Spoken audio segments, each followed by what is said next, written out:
I've been having a lot of conversations about how social media has shaped the creative era and where we're possibly headed next, because there's been a lot of shifts that happened in the past couple years that we got to talk about. And today y'all got to just come with me on this trip, not just through the history of social media, but like how it shaped us as creators and how it might be breaking us too. First off, we got to start off with MySpace, right? MySpace was not just a website. It was like literally our first design portfolio. Hold on, let me fix my camera real quick. So on MySpace, you literally had to code your personality into your page. If your crush was not in your top 8, you know it was going to be a problem when you go back to school the next day, like off rip. But also that was the first time we were really building an identity as kids online. We were able to stamp our favorite song on our page to represent what the vibe was for the week. We definitely did not care about how we were taking pictures either. I definitely was taking photos like this. Bro, I had my hat on tilt like T.I.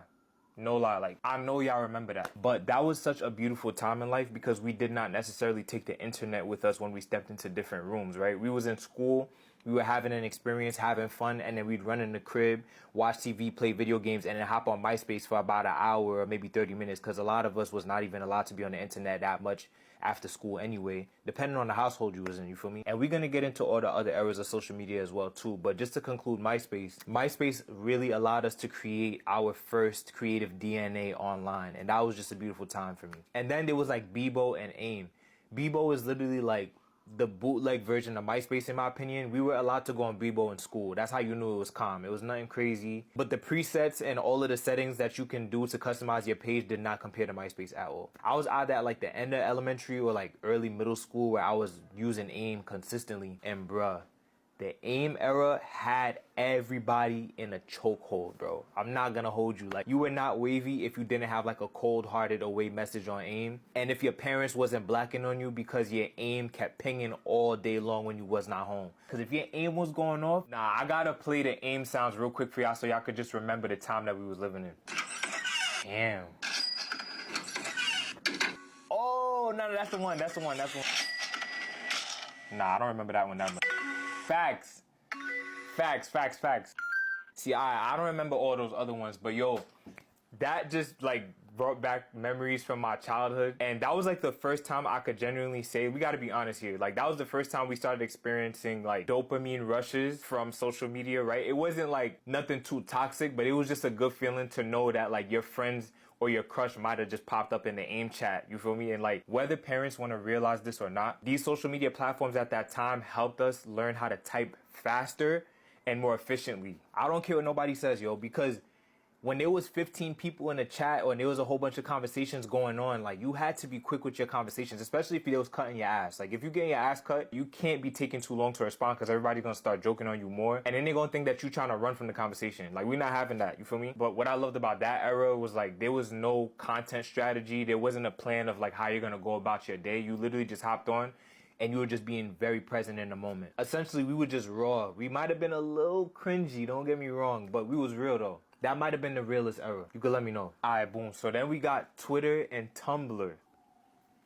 Real ones know. Alright, so Twitter had like monumental popularity, right? And that also stemmed from its ability to facilitate instant communication on a different level. It definitely amplified marginalized voices for a fact. And it became a platform for more political movements, societal reckonings, and just a digital town square for like global discussions. And then we started seeing less newspapers in people's hands, especially the younger generation. And then we started moving towards getting our news online. But the downside and the question was, is the facts of this information credible? We started seeing a two-way communication between more businesses and consumers, right? So let's say you have a problem with your airline and your flight got canceled on Delta or American Airlines and you're having some problems with them. A lot of people will complain about it and then they'd message you saying, hey, we'd love to resolve your problem for you. I've seen that a couple of times. And then there was a lot more information and updates with celebrities and music artists about their albums and their projects and all that. We were able to get updated about things at a faster rate. So Twitter was cool, but then I also feel like that was the time era where things started to get a little bit more toxic, because that's also where the start of bullying started to get a little bit more amplified. But in contrast to like AIM and MySpace, we were able to start having conversations with strangers more, which opened up a lot of doors to great conversations, but it was also a big shift in how we interact with each other. I'd say a heavier sense, not necessarily negative, but a heavier sense. We're gonna get past Twitter because I ain't getting into Twitter a little bit later than my peers. But Tumblr was like where all of the poets, the creatives, the screenwriters,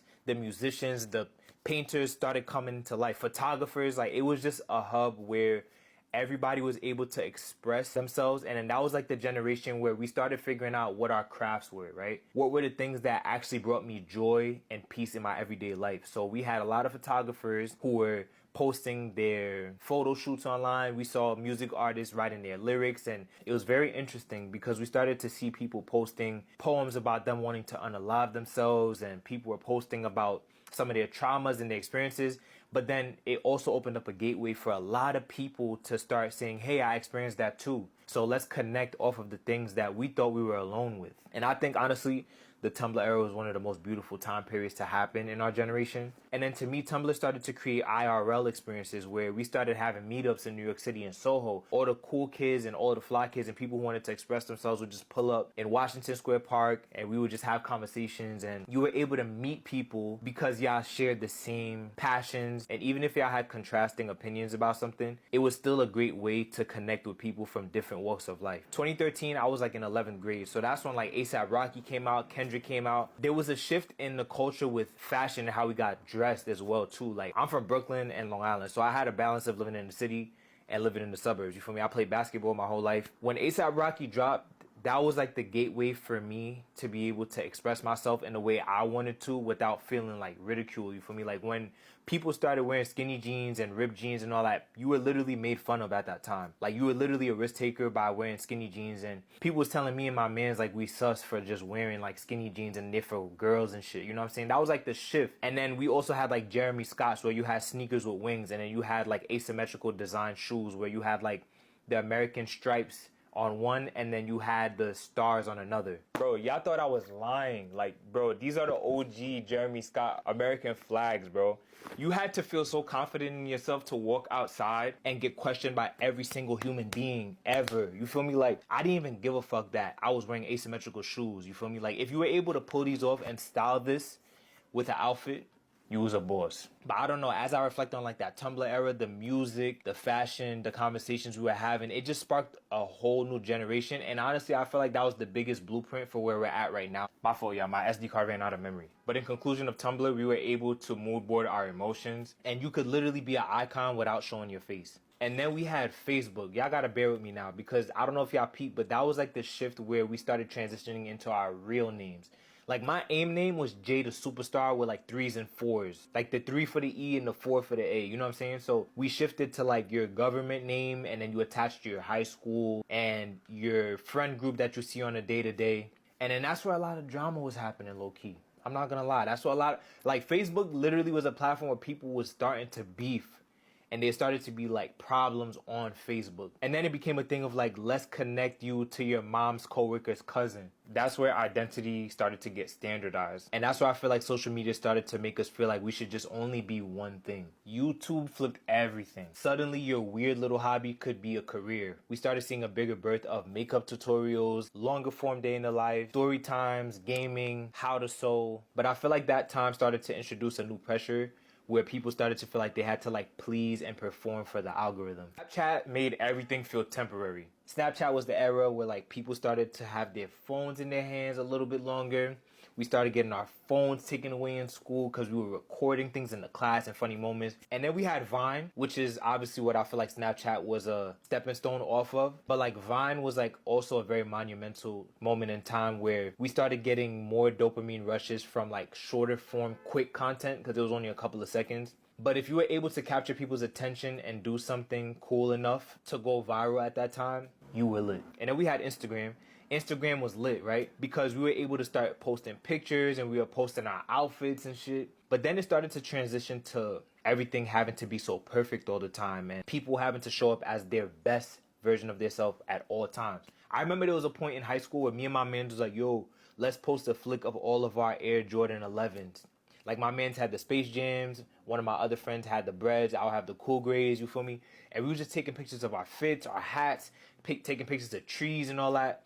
And it was cool. But then it started to transition to aesthetic over authenticity, in my opinion. And then it got to a point where not all, but a lot of people were posting for approval. And then TikTok came along and said, nah, we're gonna come along and make it weird again. TikTok cracked the code, my friends. I ain't gonna lie. TikTok was essentially the platform where we had permission to be funny again. And in all honesty, it became a space where like your personality could go viral and that's it. You could be in a room with leaking water, clothes all over it, soda cans all over the place, and just being authentically yourself and people will jack you. You know what I'm saying? That's why I love TikTok. I'm a multifaceted creator, you feel me? I'm a designer, music artist, creative director. But TikTok was like the platform where I was able to start documenting the real life experiences of what it's like to actually be a creative. Right, like if I had to go to the garment district and I like missed my train and I didn't get to eat a meal and I had to rush to work, I started documenting that and I started to create a platform for myself, not even knowing that people were going to gravitate towards it. But it also allowed other people to step into your world who may not have understood what it means to actually do that thing on a day-to-day basis. You feel me? But that's where we started seeing designers blow up, from like thrift flips. Rappers started going viral from freestyling in their bedroom. They didn't have to necessarily be on the stage no more. And then you have creatives like us where we're building communities through storytelling and edits, not only just through photos. But even now, we're feeling it again. We're feeling the pressure, you feel me? The algorithm is constantly changing and the lines between content and worth is getting blurry. Yeah, so the question is, what now? Will we keep building our identities in apps that want us to conform, or will we build platforms that prioritize depth over dopamine? I think we're entering the age of intentional internet, where like slower creation wins, IRL experiences, sewing workshops. I also teach sewing workshops as well too. And also where being multifunctional is the real flex. Because back in the day, a lot of people told me like, yo, if you want to be a fashion designer, you can't be a music artist and you can't take pictures at the same time. Like you need to focus on one thing. But they was chatting. They was trying to box me in. They was trying to box us in. And you don't have to just necessarily be one thing anymore. We're stepping into a world where you can actually collide everything together and showcase your superpowers. But definitely I feel a shift where we're going to stop chasing the trends and start curating meaning. Exciting enough, we use the internet to express who we are, but maybe this next evolution is about using it to remind ourselves of who we've always been. Let me know what social media platform allowed you to feel like your authentic self. And also, y'all gotta let me know what era of social media y'all missed the most and why. Follow me for more.